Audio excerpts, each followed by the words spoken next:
I was distraught on my return from the gig. I had been caught in the rhythm of my own breathing and pacing that the world around me had fallen into a bleak canvas. I could not believe what had happened. I had spent months on the project. There had been days when I would brave the heat in my room. I would sit shirtless with beads of sweat falling from my body. It had all been my sacrifice for this job. There had been even longer nights when I had been powerless against sleep and yet pulled off the miracle of feeble fights to resist her clutches until inspiration found me. Those had been my sacrifices. Those were the things I had to do for my job. "I am sorry, Mr. Gasper," the curator had said, a fat man with a face that I desired to squeeze until there was no flicker of life left in him. "Your work appears to our critical gaze to be soulless and devoid of shocking compulsion. We cannot accept it for the exhibition." I stumbled forward, as though remembering his comments weakened my body. I struck my foot against the pavement that led up to the house. I threw my hands out instinctively as I guarded myself against falling. The pieces rolled from under my arms and fell to the floor. The canvas unfurled and it revealed the image. The curator had to be out of his mind, I wondered. The soul in the painting was as palpable as the breeze that coasted along the hairy outline of my skin. I could see the eyes of my muse with the same remarkable lens that a divine creator's hand could have conjured. I had done everything right. Jason was beautiful from the eyes and in expression. It made my work better because he was oblivious to what I was doing the entire time. I did not speak to him about it because it ruined the effect which I sought. His inattentive poses pulled out a scintillating form in his frame which made for good art. A creator did not need the created to be aware that the created was being formed. It was always important that Jason did not know. I wonder if it was still in use. I had just lost a gig to the biggest art exhibition on the continent, and my heart thumped in agony. I bent over and picked up my art. Perhaps if the curator knew the sacrifice behind the image, he would have been kinder with his words and more lenient with his manners. I rolled the canvas and placed it under my arms and continued to walk into the building. The light above my head flickered when I walked into the passageway, and just then, I heard the door click. I paused in my track. My eyes roamed and I stared backward to plot a reasonable escape with the canvas under my arm. I turned my face the other way quickly, but Jason saw me before I could walk. "Gasper, can you speak now?"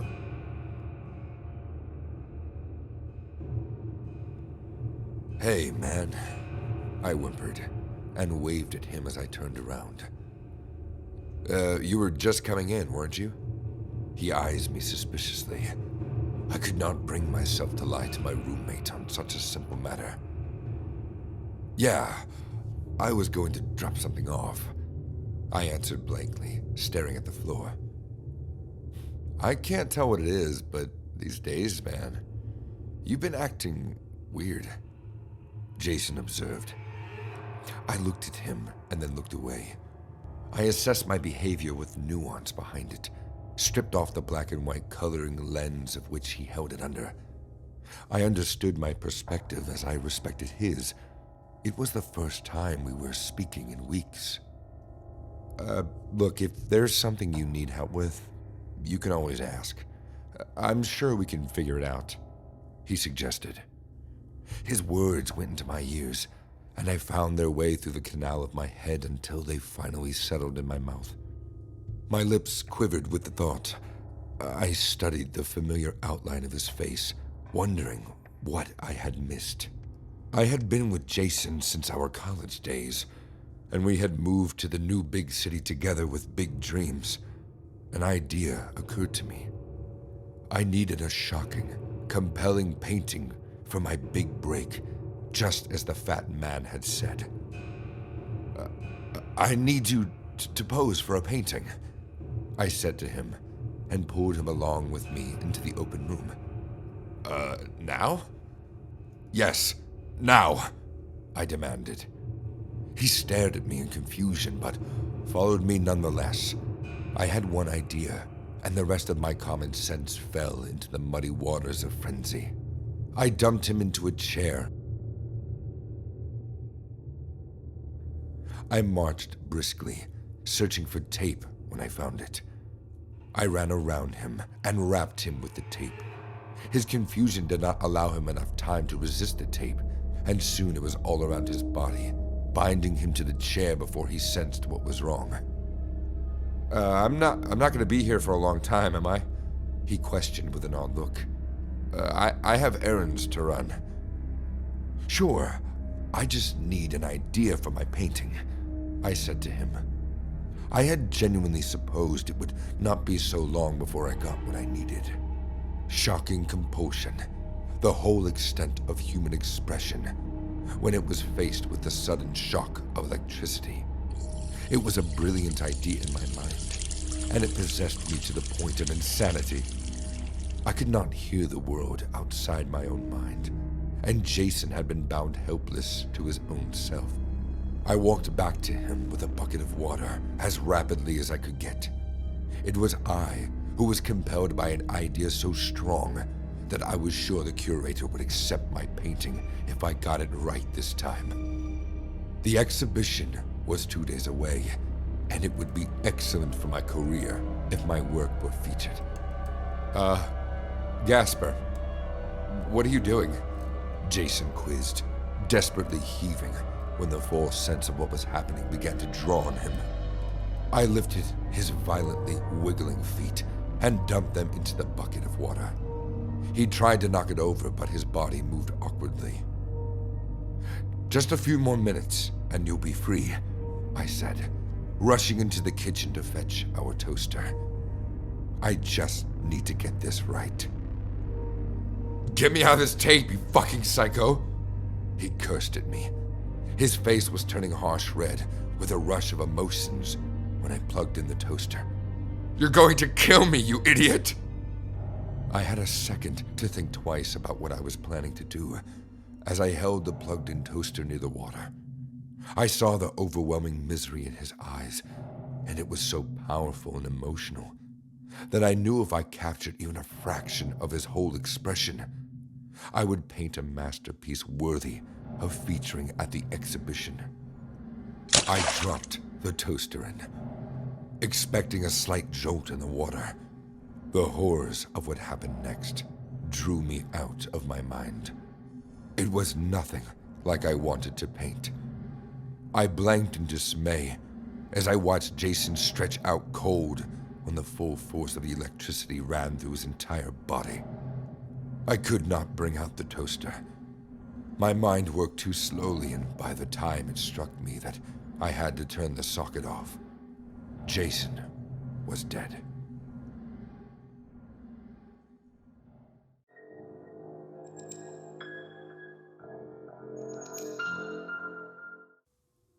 It should have been nothing more than a school trip, an accidental mishap in the planning that should have been solved with little more than a single restless night, just without the blood that followed. Budget hostels are a place of unease and danger, torn by the collection of people not rich enough to afford proper accommodation. They make it a place nobody wishes to visit, unless, of course, they have no choice but to. Back in 2019, my class of 15 were on an expeditionary trip to Malaysia to learn more about their culture for the sake of a minor geography exam that, in the end, was not worth the risk we were all put through. The trip began relatively calmly.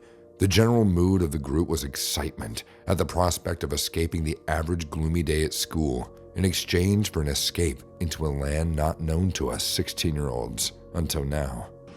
We landed at the airport around 4 a.m. The place was still bustling with a range of visitors, also looking to explore the depths of the Malaysian jungle, as well as taking a dive into the city life, which was most of our main reasons for going on the trip in the first place. After boarding a coach and driving for a couple hours, I suddenly felt a sharp jolt coming from the bottom of the vehicle. We must have hit something that burst the tires because we rapidly began to deaccelerate until eventually coming to a stop just outside a small town a couple miles away from the main city. The teachers talked to the coach driver about what happened, and all three of them got off in order to examine the damage.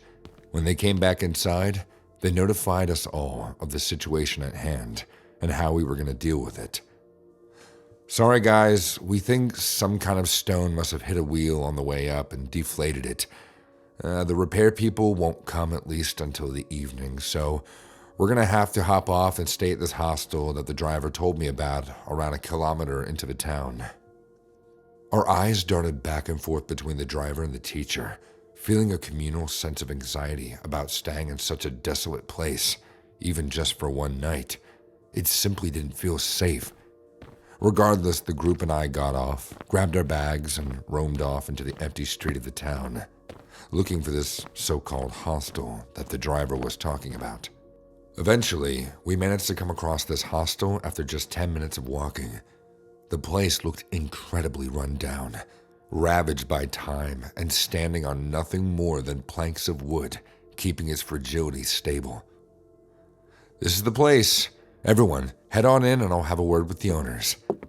We marched on upstairs into the shared sleeping area, and lucky for us, there were only 3 others tucked into the other bunk beds. 2 were visibly out cold, in a deep state of slumber, whilst the other was hidden under the depths of their blanket, which we found out to be thin and beyond uncomfortable.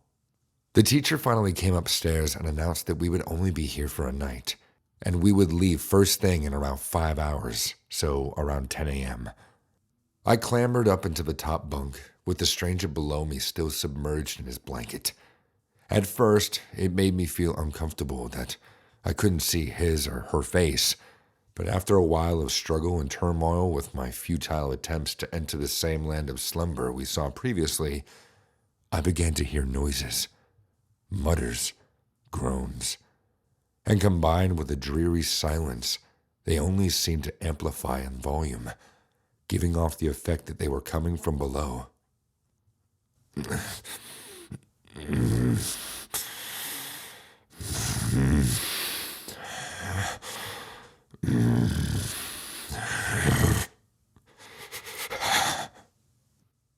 I scattered the blanket over my quivering body, extremely put off by the sounds.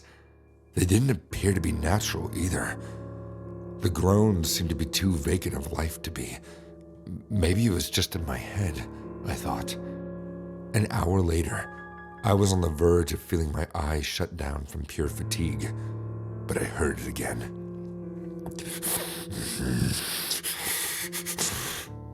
This time, the sound didn't come from below. It came from beside my bunk, with the bunk elevating me to the height of around 5'7". It meant any person at such a height must be standing directly opposite to my sleeping body, and they would have been able to grab me easily. I decided it was silly to imagine such things and turned over to face outwards, only to turn and lock eyes with a pair glaring back at me. For an instant, I froze in terror. My body couldn't move. I was paralyzed.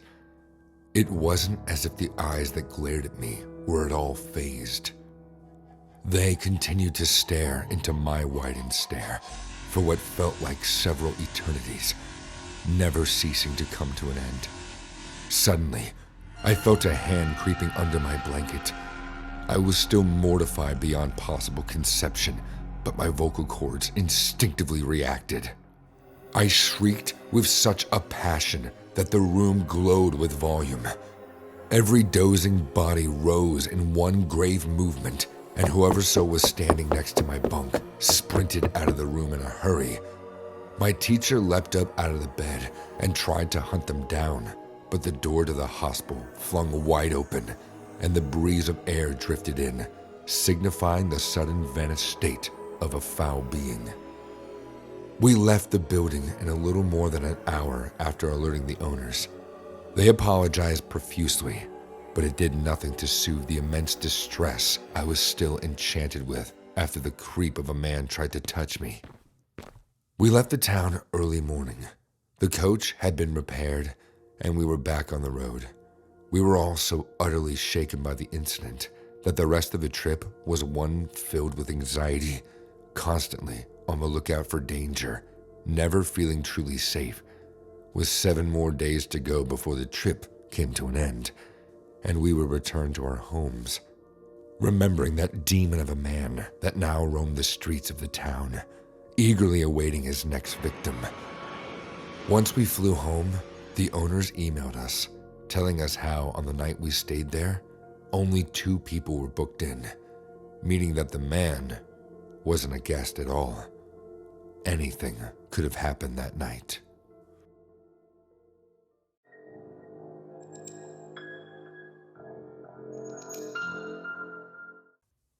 I had been at uni for just about a month.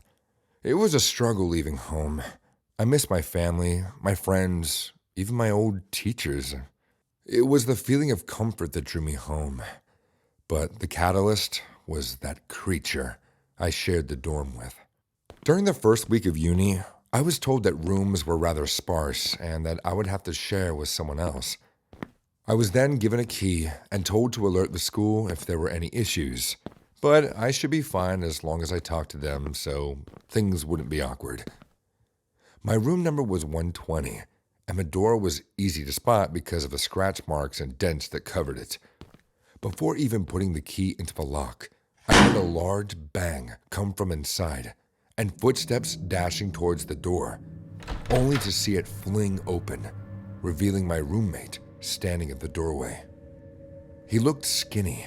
His eyes were darkened from a lack of sleep, and he was breathing heavily, probably because he had just darted over to the door.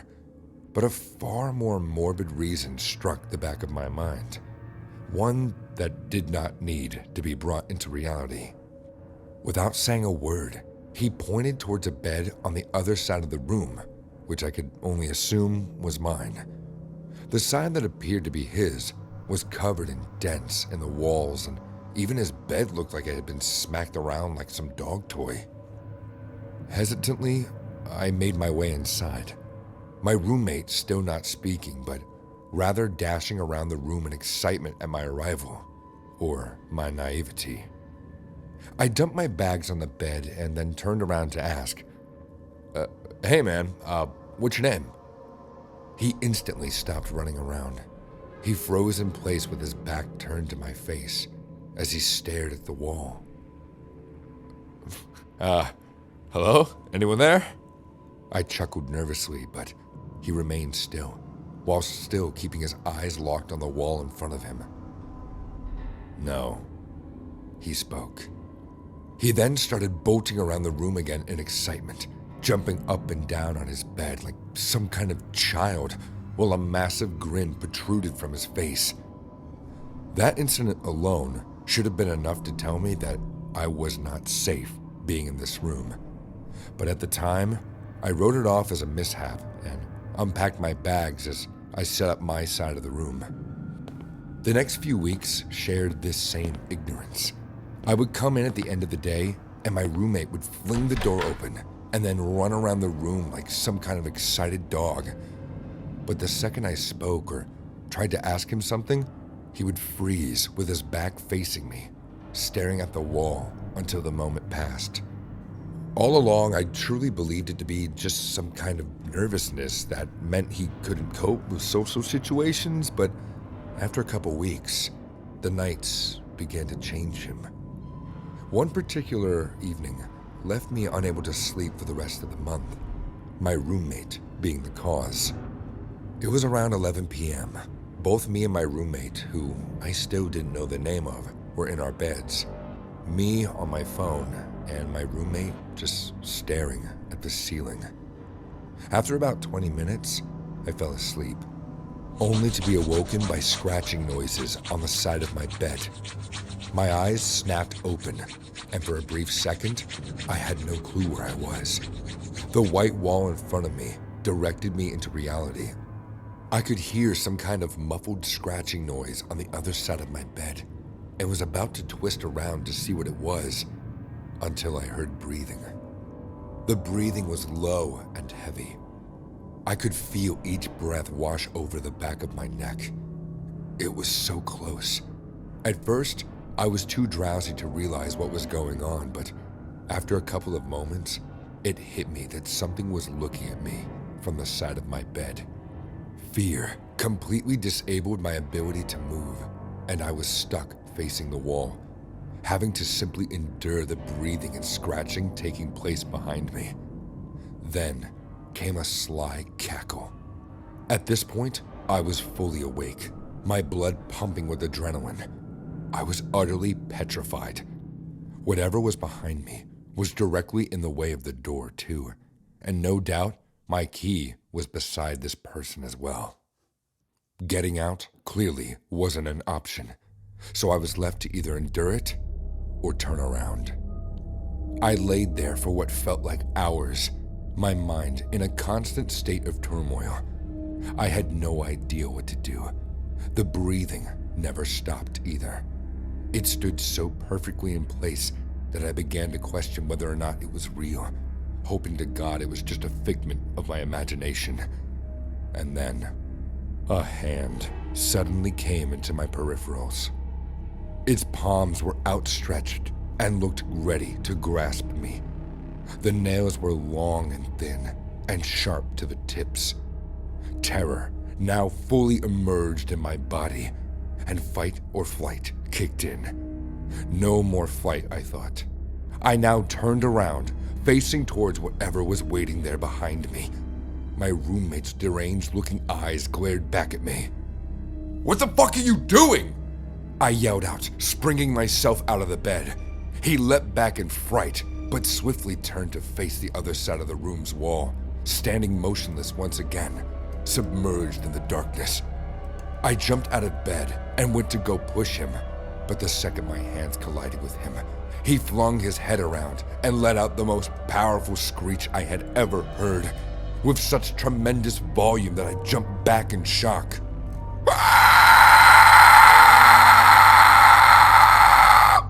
His screech had opened his mouth so wide that I was able to see each individual tooth he had in his mouth. They had all been sharpened. I quickly stormed out immediately after that, leaving all my belongings behind.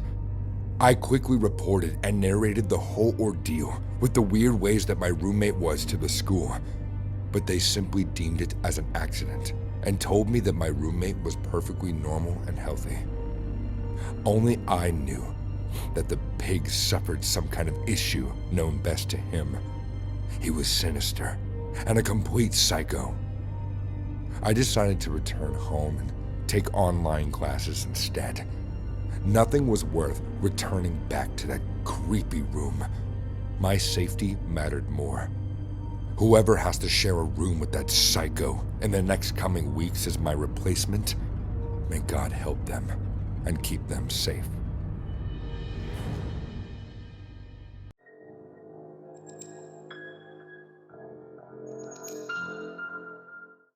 The days since the first murder occurred left every person in the hostel with the hanging thought that the killer was closer to them than it was to anyone else. The pattern had been random, almost like a carefully managed rampage that could not be stopped. The hostile unpredictability made the panic worse. The victim that had been killed was a male occupant of the hostel.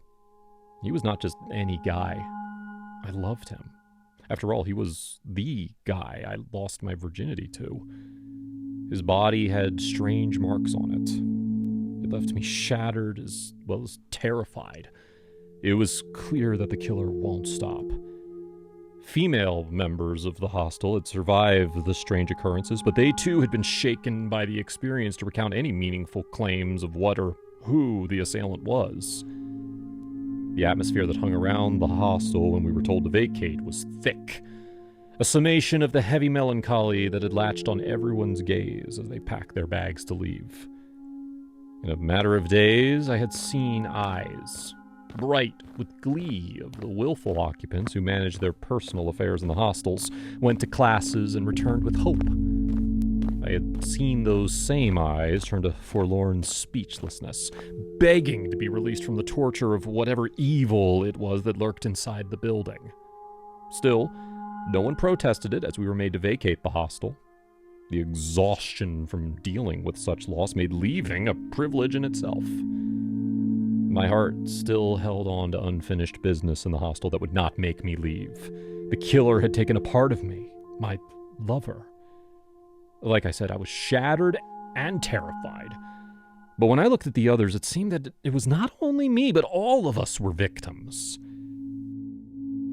Not even biggest and sickest of the things which would rock large cities at a long stretch of time were kept under such silent conditions. I had learnt, as it were, that in the school and indeed in the hostels, anything could happen and no one would say a word. They were only too glad to leave.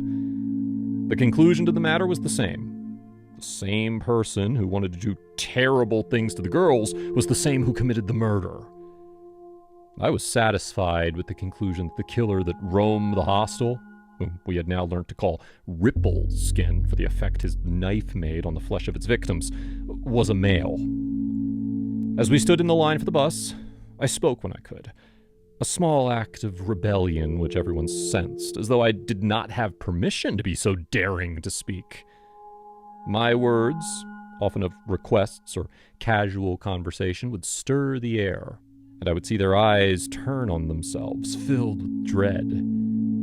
I suppose they feared that whatever horror crept in the walls of the hostel would pick them out of the bus that was revving to leave.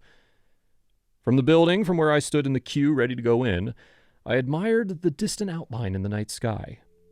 The building was a long and tall construction which had lasted the better part of a century in its current shape. The only effects that had been rendered on it had been the paint job, which served to alter its old appearance with the modern aesthetic of the city. The building was shaped from above in a U pattern, with one side of it reserved for the girls and the other part for the boys.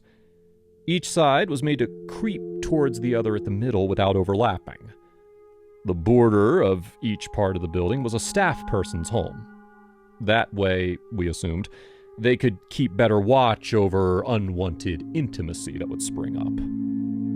In the middle of the building was a tall, withered brush that was usually stiff until it was late at night, when it would blow forcefully from the effect of the wind. Directly in front of this feature was a dispenser for snacks and soda.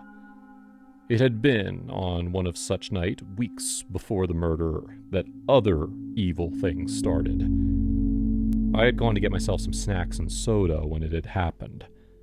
I had witnessed the monster. No one would believe me. And to be honest, it wasn't just me. Other girls cited him too. But no one would believe any of the girls. Some of them refrained from speaking up because they knew from past experience that no one would believe them. There were no CCTV cameras in the facility, on the principal's orders, and nothing recorded the debauched monster's acts for the authorities to identify him. I spun around from the queue, and I strolled in the direction of the deserted hostel. "Hey!" Gemma whispered, with an itching quietness as she stumbled forward in the scrimmage which my vacancy had left behind. I paused and turned about face to her.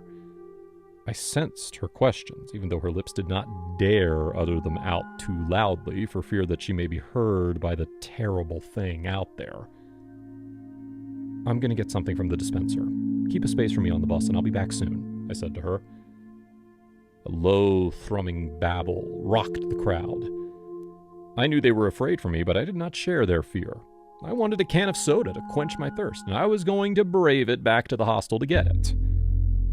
"Be careful," Gemma hollered to me, and I waved my hands as I marched back into the darkness. I stepped outside into the corridor of the hostel after my short trek back from the evacuating bus, and it struck me just how much fear I had perceived in Gemma. A brave smile of defiance plastered abroad my lips. Tonight was a good night. I mused to myself as I marched forward in the direction of the dispenser. I looked over my shoulder as I walked in utter loneliness in the deserted hostel. All of the doors were locked and tightly shut. Not even the chirping noise of the insects late at night could rend the air with a different noise. The thoughts of my mind plagued me as I marched all the way to the vending dispenser, and I stuck my coins into the machine. It dinged, and the lights overhead went off suddenly. I sighed. Quite the nerve of you to come back into the hostel tonight when everyone else had been rounded up to leave. You want a final one, don't you? I heard the whispers filter through the night. I wriggled my toes and shoved them properly to the ground. "Who's there?" I asked, calmly. Who do you think? He said again, and I recognized the voice just as he moved closer to me. The heavy stench of his breath assaulted my nose, and I remembered that night. It was him who had assaulted me. It was the principal. My stomach tightened with anxiety. I felt around my hips and placed my hand on my knife. He stepped forward, and I could tell from the footsteps that his approach held menace. He cleared his throat and growled with bestial indulgence. I slipped the knife out of my hip line as the tension between us stretched out like the end of a fabric. I waited out the climax of a rather eventful run. Hey, tell me your name and I'll be gentle with you tonight. Don't keep the others waiting, he said, licking his lips as he hovered over me. The Ripple Skin Killer, I said to him. He bleached with dread as I suddenly plunged my blade straight into his neck with one hand on his lips. "What?" he cried out in his muffled, dying breath as I twisted the knife deeper into his throat, knowing I would have no further use for it.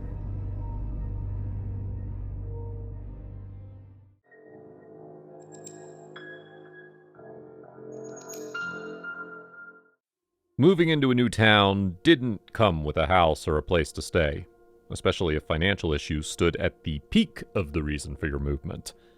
I searched for somewhere cheap, and fortunately I found someone looking for a roommate. Or, better still, I found a sign close to an apartment expressing a need for a roommate in room 25 of the apartment. In excitement, I went there and met the owner. My intended new roommate was a smile freak. Not those smiles that are welcoming and warm, but the ones that go from one ear to the other. He would randomly look at me and smile so brightly that my heart would almost burst out of its ribcage. Not out of affection, but out of anxiety and maybe fear. He did it when I appeared at his doorstep, but I ignored it.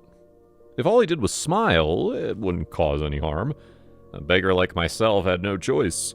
I was desperate for a place to stay, and that was beginning to look like the cheapest I'll ever find. He seemed cool, and after discussing, he agreed to take me in while I paid half of the rent.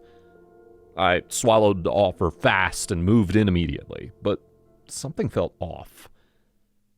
After moving in, I realized my roommate had some weird hobbies. He liked to keep dead rodents and cut them up for fun.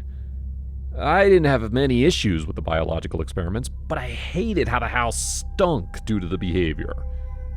My complaints about his attitude almost became a habit as regular as his. But with time, I got used to his usual response. Whenever I complained, he would give me that creepy smile and say, "Better rats than humans, huh?"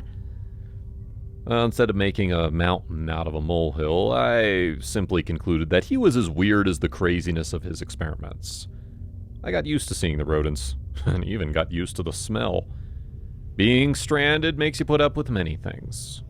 I soon found a job and started working, although it wasn't exactly easy, and the pay didn't commensurate with the work I did as a waiter in the sole restaurant in the area. That's just like they say, half bread is better than none. The pay was the half bread I wasn't willing to lose. One night, a customer pissed me off, and I stepped outside for a bit of fresh air. I stopped in my tracks when I noticed something. There was a dark silhouette staring at me just outside the range of the street lamp, blending with the darkness of the night. The image of a person just stood there, unmoving. I narrowed my eyes to check if I was seeing things, but then I realized I was not hallucinating. A weird person stood in the dark staring at me. I didn't know how to react, but I heard myself call out to whoever it was. The person didn't flinch. I could tell because the silhouette remained fixed. I took a step forward, and that was the code. The image took a step back.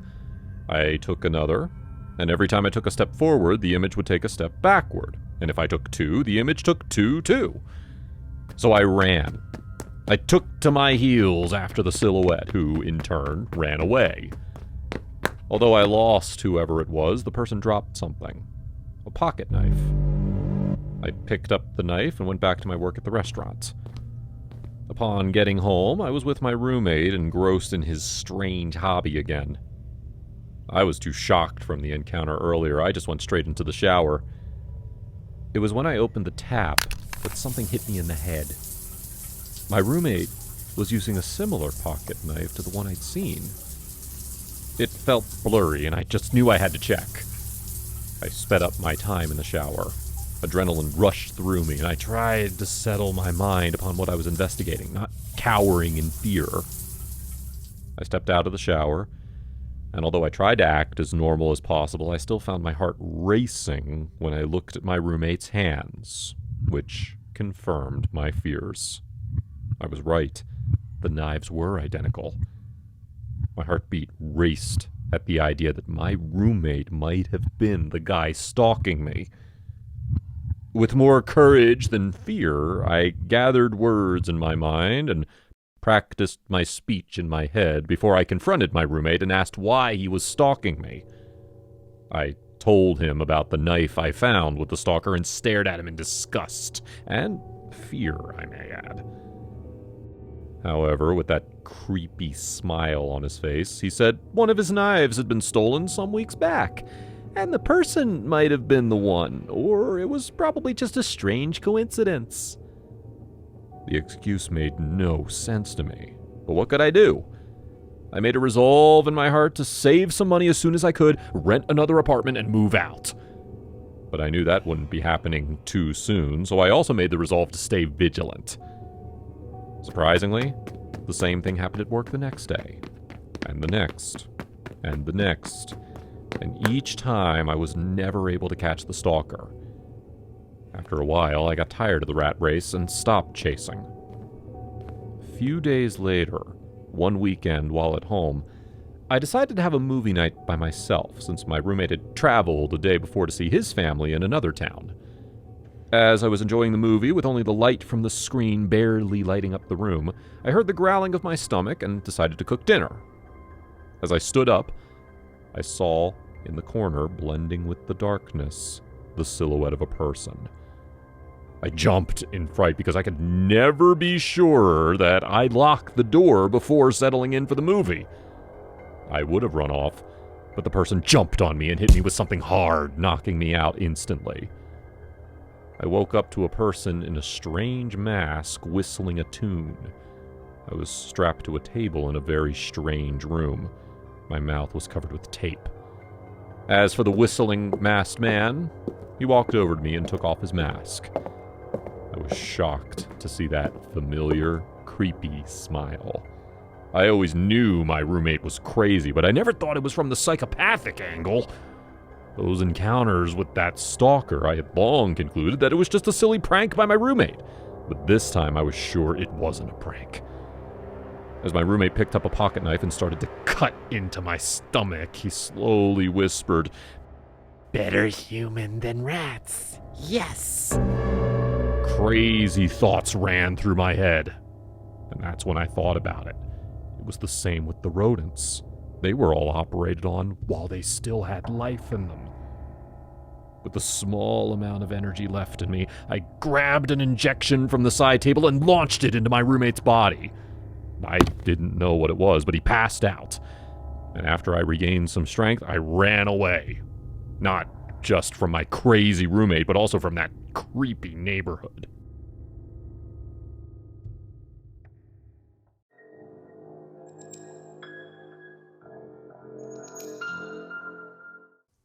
I sat down on the bed in my hostel room with anxiety.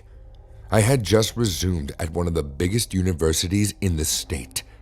I had been lucky enough to get into the university, and my family was so proud of me.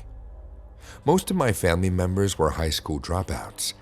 Many parents were an exception to this, although they had finished high school but their education ended there.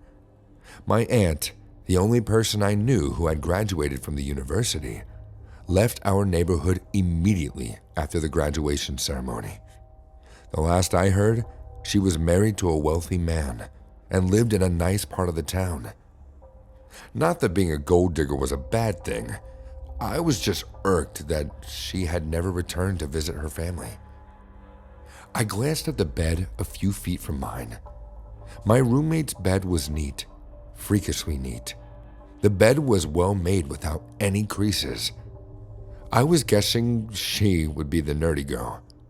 I turned away and began to unpack my meager belongings.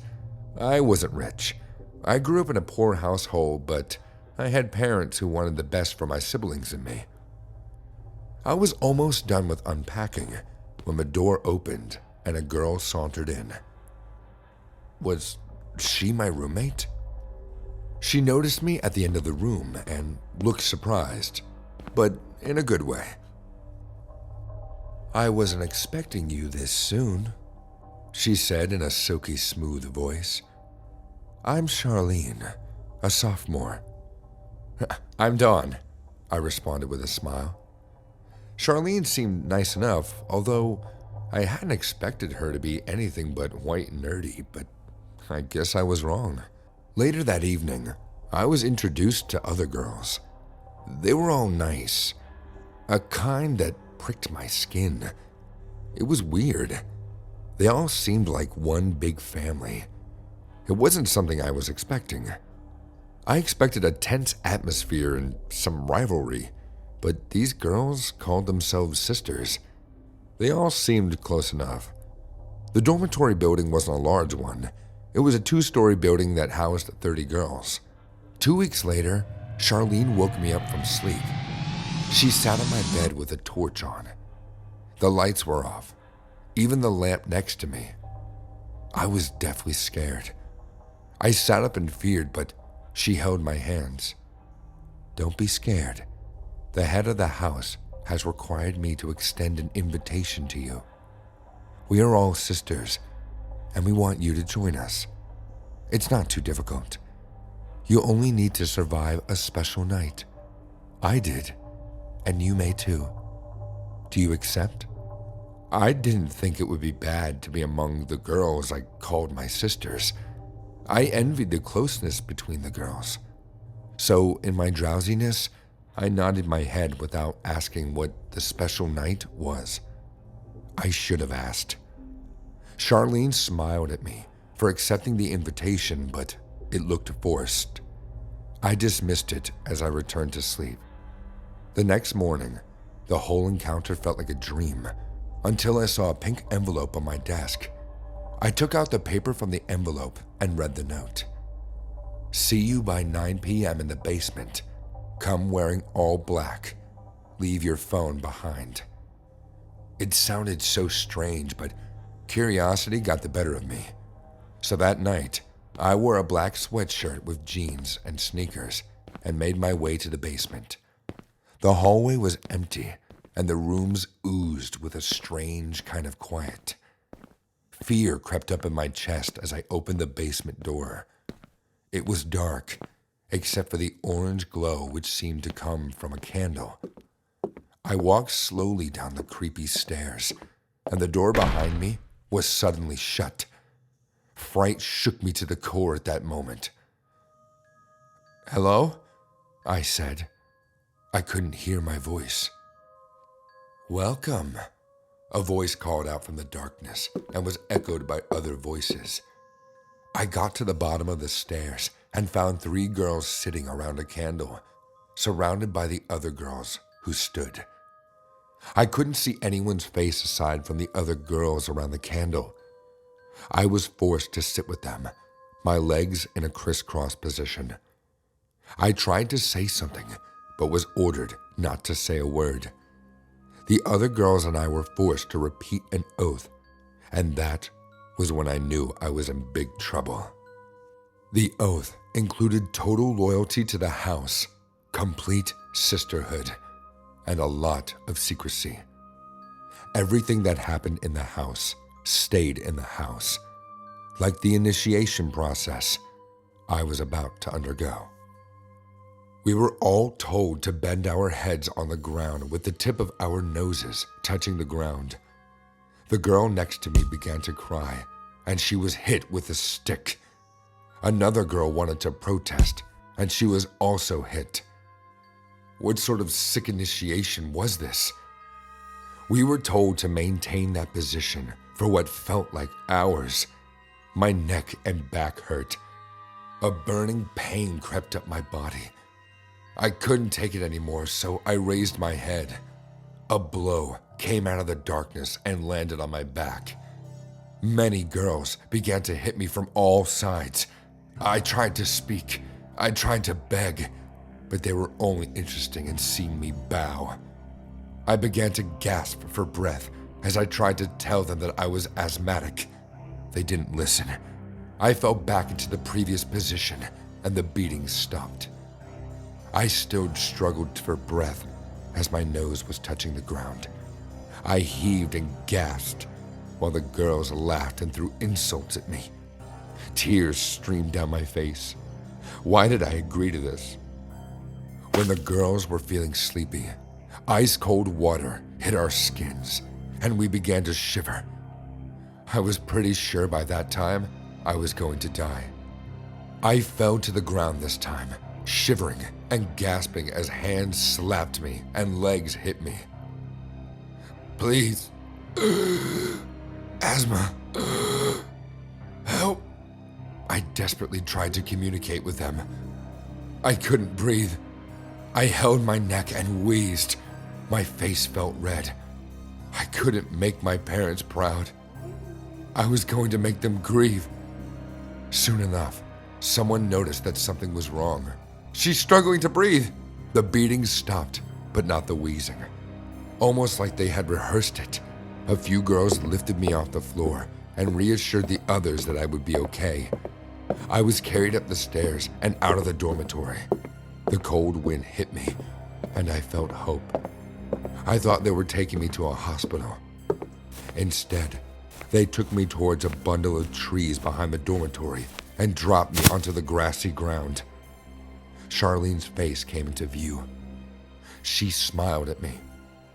I guess you aren't going to be our sister. Turns out, you're not worthy enough. Goodbye, Dawn. I struggled to hold her hand, but she let go and kicked me away from her. I rolled into the darkness. When I awoke, I found myself in a shack. Someone was dabbing my head with warm clothes. Sunlight streamed through the bright curtains, lighting up the whole room. I turned to my right to find a middle-aged woman staring at me with concern. She told me how she had found me in a ditch while she was taking a walk around her shack. I was conscious, but I couldn't talk or move. I was taken to the hospital, and my parents were contacted. After this incident, I never returned to that place. I never went anywhere without my phone and inhaler. My family picked up my belongings, and they heard a silly narrative that I had been kidnapped. I decided to enroll into a nearby college.